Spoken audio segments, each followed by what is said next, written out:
现在在库车秋瓷古国，秋瓷最有名的是秋瓷歌舞。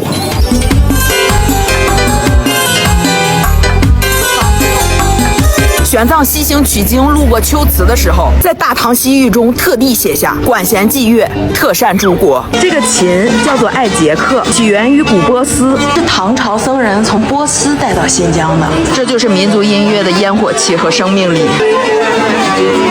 在唐朝，谁家要是请几位秋瓷歌姬，李白、杜甫能够给你写诗助兴。著名的《霓裳羽衣舞》就是秋瓷乐舞，唐玄宗作曲，杨玉环编舞。我们在敦煌石窟看到的反弹琵琶、祭乐飞天，都是源自于秋瓷，甚至整个中原音乐都被秋瓷乐优化了一个档次。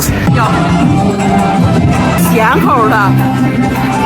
清真大寺始建于15世纪，是新疆的第2大清真寺，半穹顶的拱形门洞，上面2边是角塔，第2层的砖它还是有纹理的，后面还有一个绿色的琉璃穹顶，上面是圆形，下面是方形，从圆形到方形过渡的角落。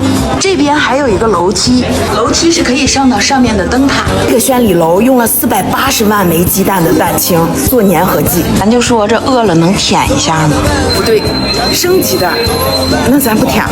宣礼楼进来就是礼拜大殿，同时可容纳3000多人。柱子下面这是住处石吗？新疆这么干，公主都能做成标本，还需要住处石吗？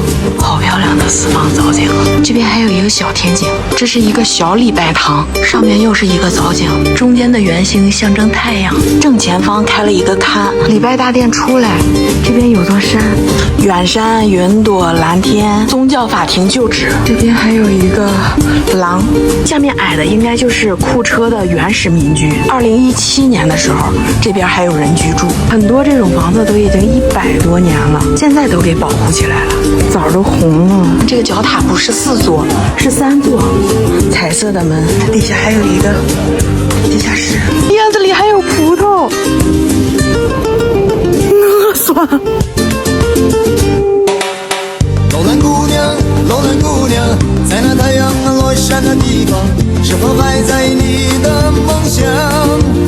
库车王府，我身后是清代库车城址，现在的库车王府是根据末代库车王的回忆在原址上复建的。库车王府里面现在还有库车王妃上班，她30岁的时候嫁给了70岁的库车王。2014年末代库车王爷去世以后，她就成了末代库车王妃，也是中国最后一位王妃。花30块钱还能跟末代库车王妃拍个照。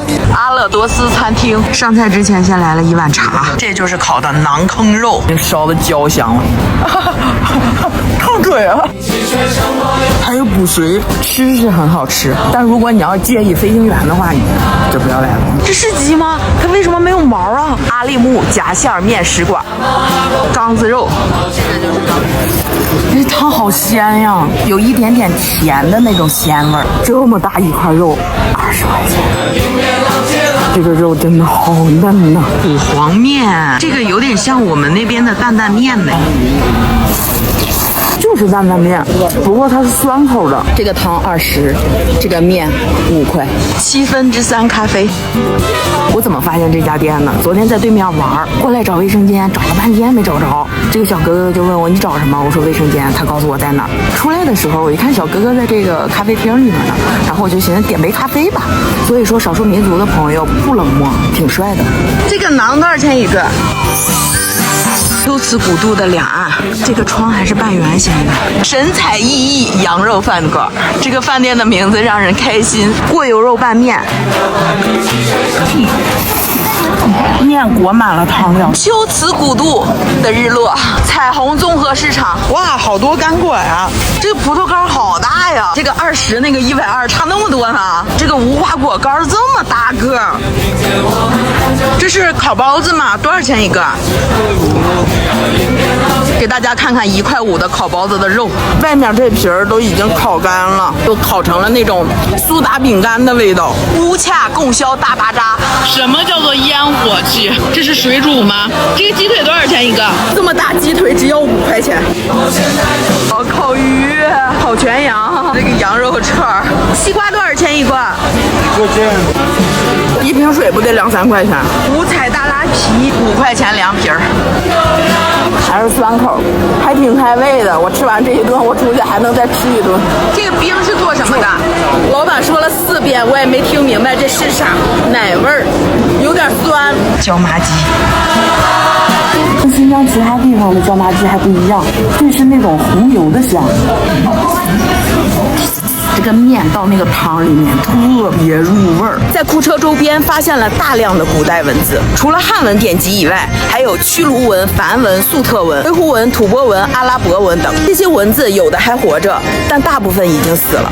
而每种死了的文字，都是一个消失的文明。与这些古国相比，龟兹古国并没有消失。历史的风沙能够掩埋西域古国，却吹不散龟兹融入骨血的旋律。